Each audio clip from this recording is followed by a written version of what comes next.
The claim sounded like Hollywood sci-fi. Months later, when his identity was revealed, Bob Lazar said he worked at a secret facility near Groom Lake where alien technology was being reverse engineered, that is, taken apart to figure out how it worked and whether the Pentagon could duplicate it. This is the simple drawing he made at the time.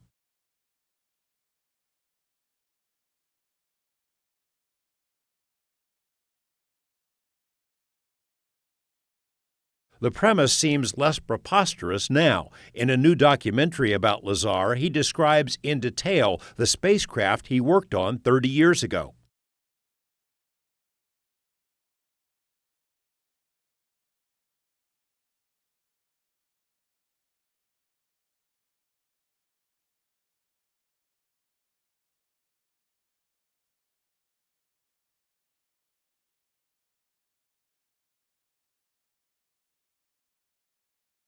If the description of a spacecraft tilting sounds familiar, take a look at the so-called gimbal UFO, a video released by the Pentagon in 2017. Naval pilots encountered a fleet of these unknown craft off the coast of Florida in 2015 and have since had dozens of similar encounters. The spike in UFO incidents prompted a recent policy change by the Navy, which announced it wants to encourage its pilots to report future incidents.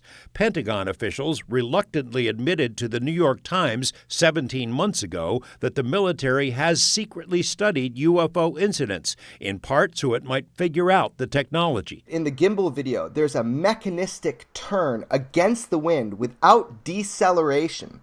So we have a craft without rotors, without heat signatures, without plumes, without tail fins, and certainly no tail number, moving in a way that is counterintuitive to our own aeronautics. When Bob saw that, he came to the conclusion this has to be a gravity-propelled craft, that it does mimic exactly the propulsion system that Bob Lazar described. Jeremy Corbell directed the Lazar documentary, but he also broke the story about another now famous UFO incident, the 2004 Tic Tac encounter.